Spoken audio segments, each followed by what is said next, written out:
Who was Karl Marx and was he right? These are questions that continue to spark debate and discussion even today.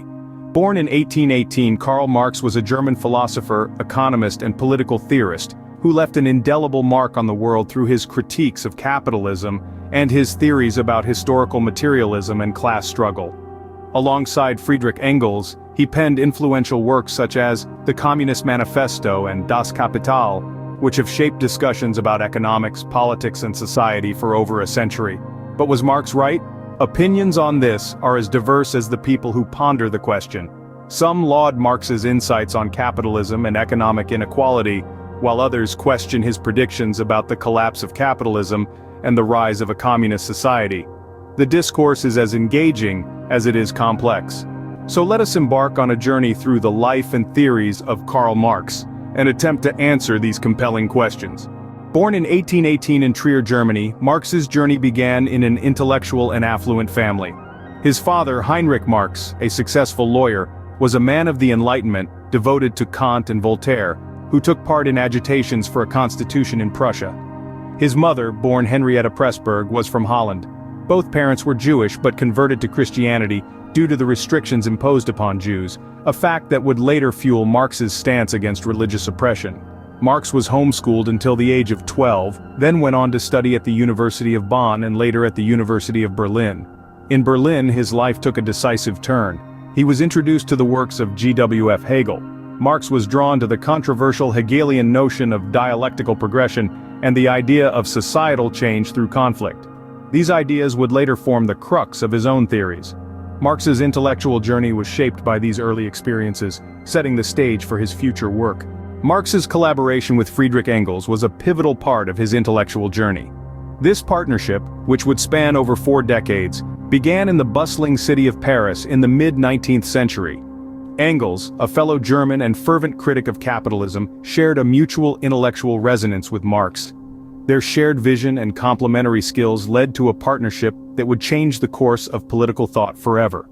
Engels' industrial experience and Marx's philosophical prowess proved a potent mix. Together they sought to understand the world through the lens of what they termed historical materialism, a theory centered on the idea that economic systems and class relations shape society and history. Their collaboration reached its zenith with the publication of the Communist Manifesto in 1848. This groundbreaking work sought to expose the inherent contradictions and injustices of capitalism. The manifesto was a rallying cry to the working class, or the proletariat, urging them to rise against the bourgeoisie, the capitalist class. It proclaimed that the history of all hitherto existing society is the history of class struggles. The manifesto was radical, revolutionary, and deeply controversial. It outlined a world where the proletariat would overthrow the bourgeoisie, leading to a classless society where wealth and power were equally shared. This was a world where the free development of each is the condition for the free development of all. Their joint efforts did not stop there. Engels provided Marx with financial support and contributed to Marx's magnum opus, Das Kapital. Engels would later complete the 2nd and 3rd volumes of Das Kapital after Marx's death, ensuring their shared intellectual legacy lived on. Marx and Engels' collaboration was more than a meeting of minds. It was a partnership that challenged the status quo and dared to envision a different world order. Their ideas continued to provoke debate, inspire movements, and shape political thought. The Communist Manifesto remains one of the most influential political texts ever written. Marx's critique of political economy culminated in his magnum opus, Das Kapital. This monumental work is where Marx delves deep into the inner workings of capitalism and the capitalist mode of production. It's a comprehensive, detailed examination of the capitalist system, from its roots to its branches. Marx begins with the concept of commodities, the building blocks of capitalism. He explores their dual nature, consisting of use value and exchange value. The use value pertains to the usefulness of a commodity, while the exchange value refers to its worth when traded for other commodities. This duality, according to Marx, is the crux of capitalist contradictions. Moving on, Marx introduces the concept of surplus value, a cornerstone of his critique. In a capitalist society, labor is treated as a commodity. Workers sell their labor power to capitalists, who then use this labor to create goods. Marx argues that the value of these goods often exceeds the wage paid to the workers. This excess, the surplus value, is appropriated by the capitalist as profit.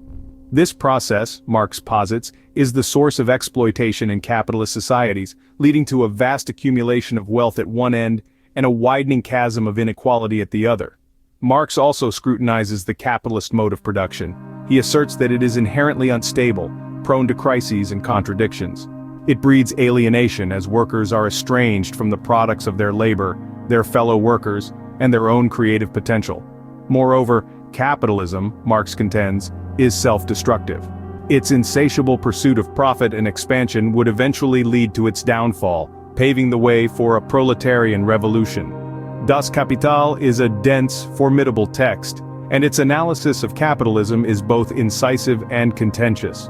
It has fueled countless debates and discussions, influenced a multitude of thinkers, and continues to shape our understanding of capitalism. Das Kapital presents a complex and comprehensive analysis of capitalism and its dynamics. Marx's theories have had a profound influence on various fields, including economics, sociology, and political science. His ideas, though born in the 19th century, have left an indelible mark on the world, shaping ideologies, inspiring revolutions, and sparking endless debates. One cornerstone of Marx's thought is historical materialism, the idea that the economic base of a society, the ways in which people produce the things they need to live, shapes its political and ideological superstructure. Historical materialism suggests that our thoughts, ideas, and institutions are deeply intertwined with the economic realities of our time. Then, there's class struggle, a concept that Marx believed was the engine of history. According to Marx, all of history is the story of conflict between the bourgeoisie, the owners of the means of production, and the proletariat, the workers who sell their labor. Marx argued that this struggle would eventually lead to a proletarian revolution, where the workers would overthrow the bourgeoisie and establish a classless society. These ideas have had far-reaching implications. Economically, they've shaped theories about labor value, commodity fetishism, and the contradictions of capitalism. In sociology, they've informed understandings of social class, power dynamics, and societal change. Politically, they've inspired movements striving for workers' rights and social justice. Yet it's not just about the influence. Marx's theories have also been a touchstone for critique and further development. Thinkers have expanded upon, revised, or challenged Marx's ideas, pushing the boundaries of economic, sociological, and political thought. But let's not forget, Marx's theories are not just abstract ideas, they're about people, about society, about how we live and work, about who has power and who doesn't. They're about understanding the world with the aim of changing it. Marx's theories continue to shape our understanding of society and economy. Whether one agrees with them or not, they remain a potent force in the world of ideas, challenging us to think, question, and imagine different possibilities for our collective future. The question of whether Marx was right is complex and depends on one's perspective. As we delve into the multifaceted debate surrounding Marx's theories, it's crucial to acknowledge the diversity of opinions. On one hand, many scholars and economists find Marx's critiques of capitalism insightful. His notion of alienation, where workers are disconnected from the products of their labor, resonates with those who observe today's gig economy and corporate structures. His emphasis on class struggle and economic inequality echo in the modern world, where the divide between the rich and the poor appears to be widening.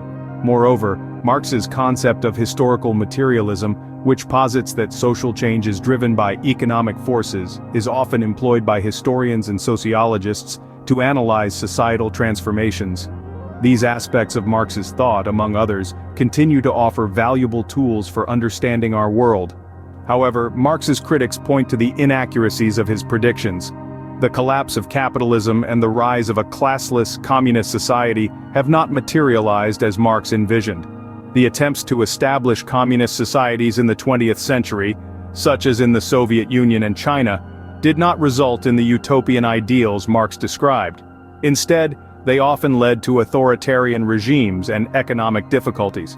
Moreover, critics argue that Marx's focus on economic structures overlooks other crucial aspects of society, such as culture, religion, and individual agency. They contend that human societies are more complex and diverse than Marx's theories allow.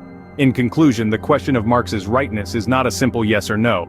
His ideas provide a lens through which we can view and critique capitalism, but they also have their limitations and inaccuracies.